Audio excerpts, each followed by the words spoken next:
Gracefully Graying. I am your host, Attorney Henry Gorenbein. Today on Gracefully Graying, we are discussing the important topic of older adult nest eggs and the Financial Vulnerability Survey with my guest, Dr. Peter Lichtenberg, who is the director of the Institute of Gerontology and Merrill Palmer Skillman at Wayne State University. Peter, welcome. As always, it's a pleasure to have you as a guest. Thank you so much for having me, Henry, and for bringing light to this important topic. First of all, Peter, tell us a little bit about the Institute of Gerontology at Wayne State University and your involvement. Probably my favorite topic, so thank you for asking. The Institute of Gerontology is an independent research institute made up of researchers from all kinds of different disciplines in behavioral and social sciences and cognitive neuroscience, studying aging and health, aging and mental health, health services research, and health disparities. So we have quite a few topics that we look at. We also train the next generation of researchers. So we have predoctoral trainees from various departments, from economics to neuroscience and anthropology. And then we also do a lot of community engagement and outreach, both to older adults and the professionals who serve them. Peter, tell us a little bit about the Financial Vulnerability Survey and exactly what it is. So it came from asking a question about how much does context matter in financial choices that people make. And by context, I mean, financial strain, psychological vulnerability around finances, and relationship conflict or strain around money.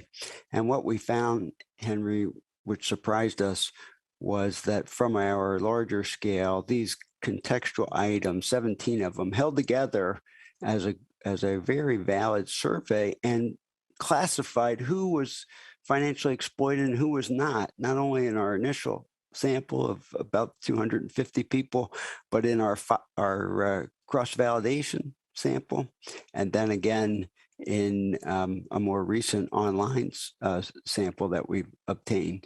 And so these items really give people a little bit of an idea of their own risk for vulnerability to financial exploitation. Tell us about your empirical research on the scale. So we always try to do things very carefully. And what we first did was compared a group of people who were never exploited, but were involved in our validation study on another scale with those who we had confirmed financial exploitation through our financial coaching program, the SAFE program. We know that these people were exploited because we see their financial records. So we confirmed it, which not many research studies are able to do. They usually use self-report, but we're using confirmed cases. And statistically, we looked at these 17 items, which is now the Financial Vulnerability Survey, and distinguished the two groups at a level of clinical significance. In other words, 8 out of 10 times it was correct in predicting who had been a member of the exploitation group and who wasn't. So we developed the cut scores. And then we used a follow-up sample of about 140 people, new surveys, same method, confirmed cases, new confirmed cases versus a new not confirmed non-cases. And we found very similar results. So that's called a cross-validation. We validated in the first one, cross-validated in the second one. And then in December of 2020, on our website, olderadultnestegg.com, we launched the Financial Vulnerability Survey. So there are 3 studies that you have now completed. Is that correct? That's correct. And the third study, thank you, Henry, is based on the first 250 people who completed the survey on olderadultnestegg.com.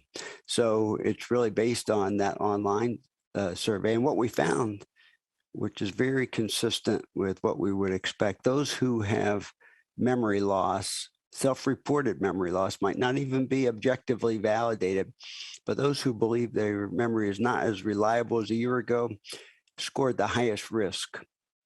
Now, they especially scored high risk if they lived alone also. And this issue of living alone with memory loss is a very, very big issue that goes under the radar so much of the time. But what we found is that that combination, those people had very high risk for financial exploitation. So that's the third study, and we just published that one. What are some of the key questions in the survey?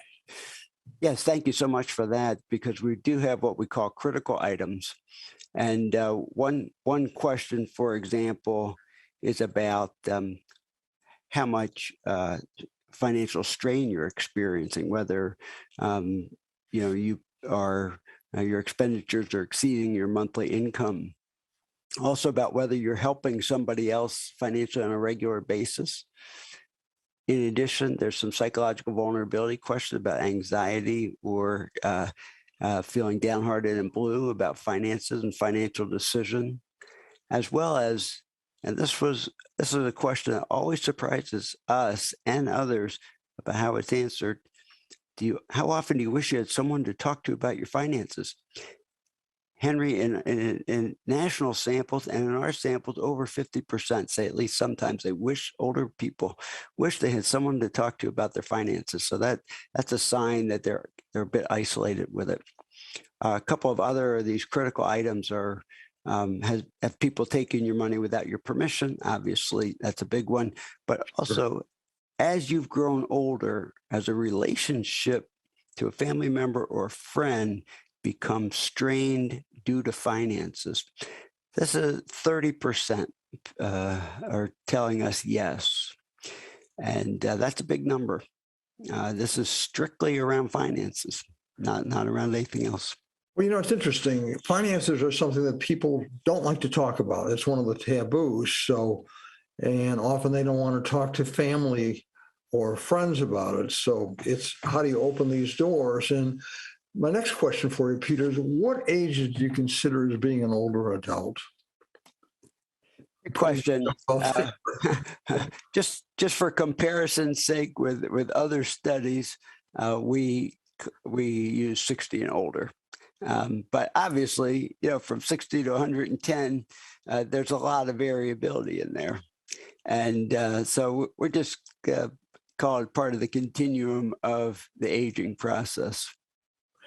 Where can an older adult go to find and take the survey, Peter? So let me share with you olderadultnestegg.com. That's all one word, and that is our website. And on that website, there's a what we call a landing page for older adults. And if you click on that, you'll see three things. One is take the survey. Another describes our SAFE program, which is absolutely free services for older people who've been victims of scam or identity theft or need some help clean up their credit. And a third are our resources. We have a very good resource list there specifically around financial issues.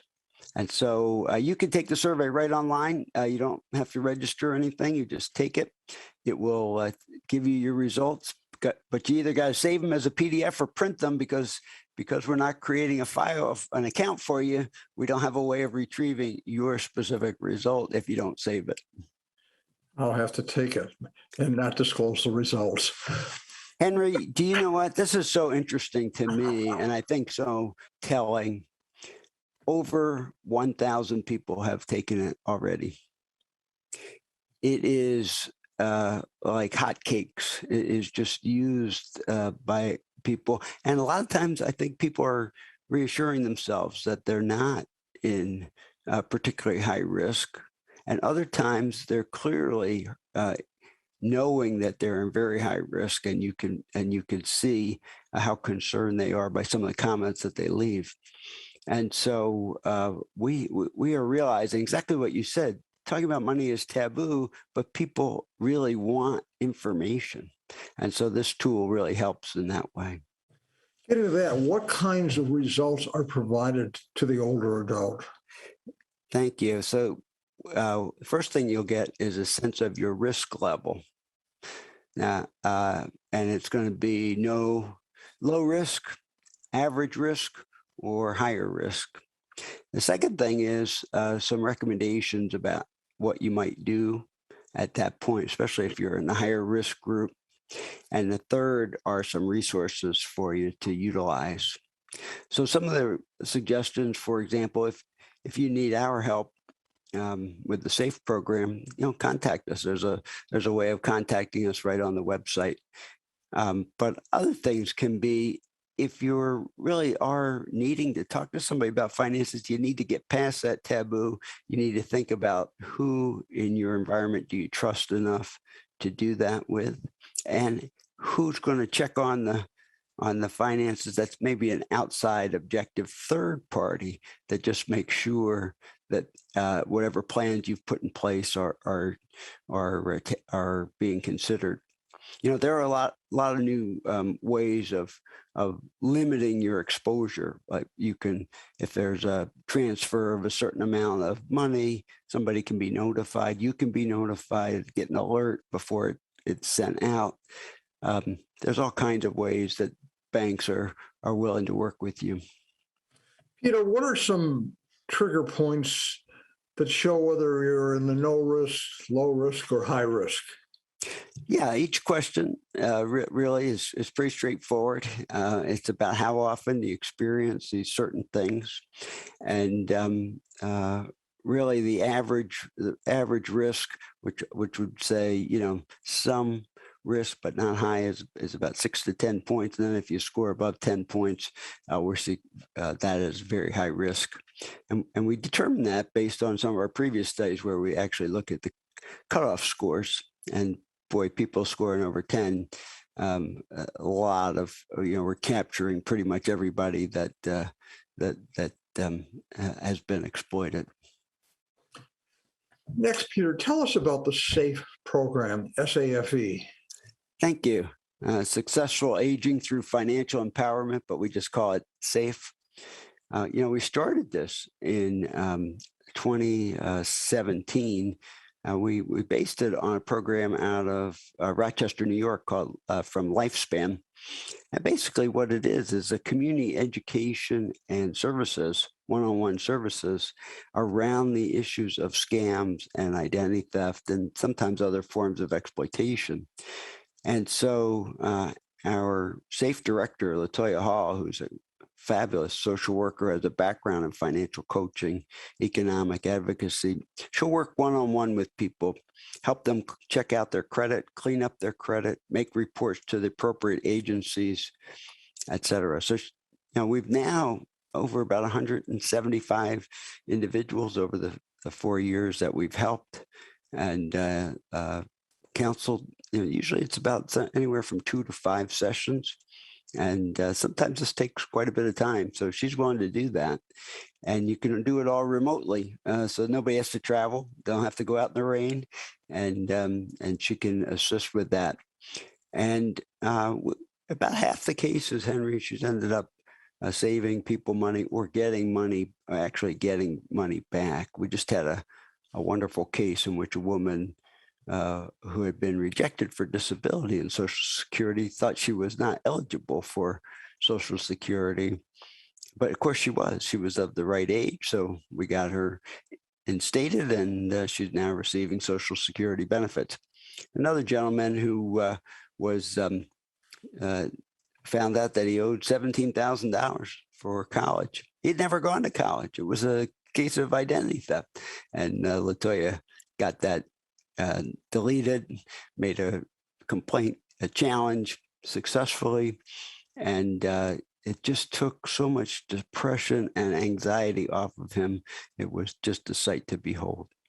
Now, is Latoya the director of the SAFE program? She is. Latoya is the director of the SAFE program. We work together, and that I know about all the SAFE clients that come in. There are cases in which I will work with the SAFE client as well, but she's the director and she really does the majority of the work with clients. What are some of the most drastic cases that you handle through SAFE that you could tell us about? Yeah, so we had somebody start to live with an older person up in northern Michigan, and really this was a serial felon.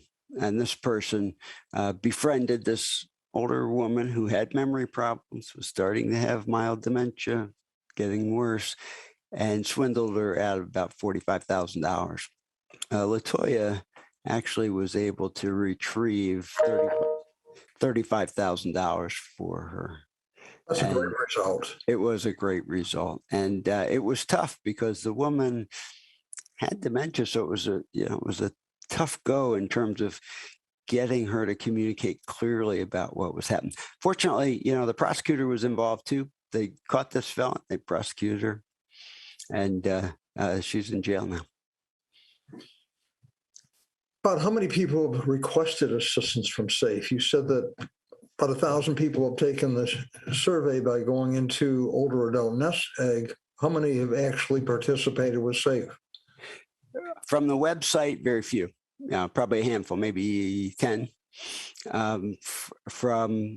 get that's why we do so much community education. We get referrals from all kinds of service providers and also from older adults themselves or friends of older adults. And Henry, I'm excited to say we've started to now use Latoya as train the trainer, and we're partnering with Hillsdale County out in rural Michigan to do the same thing. And so we're trying to export this program. Latoya can be the resource to help kind of train them and guide them. But if they can get local people who can then get these skills, they can be an ongoing resource for their community. It sounds like such an important and wonderful program. Peter, you have a resource page.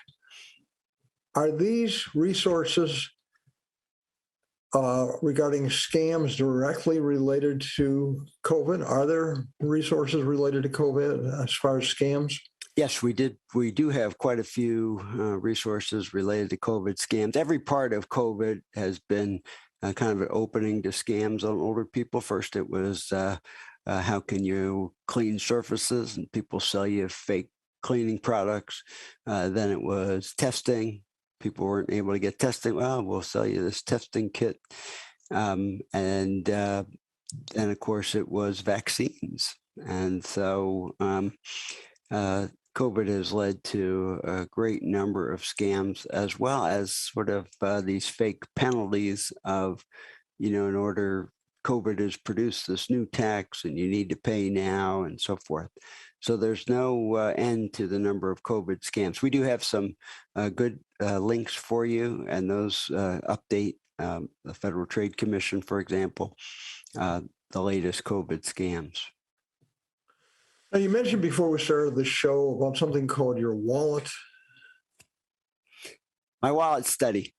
So tell us about that. I am really excited about this project, and for all that are listening, if you're over 60, whether you have memory loss or not, and you want to participate, we need you, because I know this is a big ask. And Henry, what we're looking at really is comparing people with early memory loss, people who don't have any memory loss, and looking at 12 months of their previous checking account. So you have to be somebody who is the primary person on a checking account. And we're looking at what are some red flags that we can identify from these checking statements to help prevent wealth loss. So one of the major findings that large data sets have found, both using Medicare data and survey data, is that people in early memory loss, they may not even be aware of their memory loss, but they've been tested. 2/3 of whom have never gone to a doctor or any other health professional about memory problems. But if you're losing about 10% of your cognitive skills over this 2-year period, there's an accompanying 15 to 18% wealth loss. And that's very concerning, of course. And so that's at the 30,000 foot level, though. So we're trying to get on the ground and give a new way of assessing people's financial management skills and a new way of understanding that. And Henry, at the same time, when we do that with the checking accounts, we also collect a lot of other health and mental health information, including our financial vulnerability survey. And it's showing that people with memory problems who score high on that financial vulnerability survey are people who are both experiencing more wealth loss and more financial exploitation. These all go together: financial management, financial decision-making, financial vulnerability, financial exploitation. They all intersect in such important ways. Peter, what's of interest to me is the fact that, if you and I were talking 10 years ago, it would be a different world, because the internet is everywhere, our exposure is everywhere, and there's so many scams out there. And for example, I play something called Words with Friends, and there are people who come on and they're scams. And even on LinkedIn, I've noticed some of the connections are scams. So it's really a dangerous world, and we really have no privacy anymore, and it's hard to shut the doors on some of these things. Well, let me say this, Henry. On the other side, people get 12 months of my checking statements. Boy, aren't I going to expose myself to risk here? And I'm like, you know what? If you're still doing it the old-fashioned way, the bank mails these to you every month. So if you get this in the mail, it's not that exposing, and it truly isn't. And we de-identify everything immediately. Vanessa, who's our project director, does that. So we're not asking for DNA and saliva or blood. We're just asking for something that you get in the mail every month. We're going to de-identify it. It doesn't have any of your really personal protected information on these forms, or they wouldn't mail them. And we actually have found too, Henry, that we've helped quite a few people, because we offer some services with this project too. One is we will refer to the SAFE program, where people have been exploited, or even if they just need some help budgeting. So for this project, just for budget issues, just for developing a budget, learning how, we will use the SAFE program for that. And so we've been able to identify people who are losing wealth and help them get on a much better path. Second thing is, a lot of people aren't really checking their statements very carefully. And this is especially true with people who have early memory loss. You just stop doing sort of the detail kind of work that keeps you on the straight and narrow. So they end up predatory assistance to others in their environment. People feel like they're a sucker, so they end up. I have one person paying for 5 people's cell phones, and she couldn't afford it. She didn't even realize she was doing it. And they also, a lot of people also don't realize that they are losing wealth. And when we kind of point this out and sort of bring, we go through a series of detailed questions with them after I review the statements before I do my interview with them. And it helps bring out sort of their understanding of where their money's going. And so it really does have a nice component, in addition to just being helpful with the research and identifying these red flags. It can also have a personal benefit for people who are involved in the wallet study. And I think we have a slide on the wallet study that kind of indicates how you can get in touch with us and so forth. Sounds important.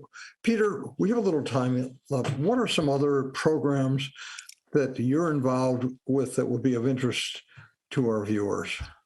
I think your viewers would be really interested to know, Henry, that our financial decision screening scale is a best practice tool now used by the state of Michigan Adult Protective Services.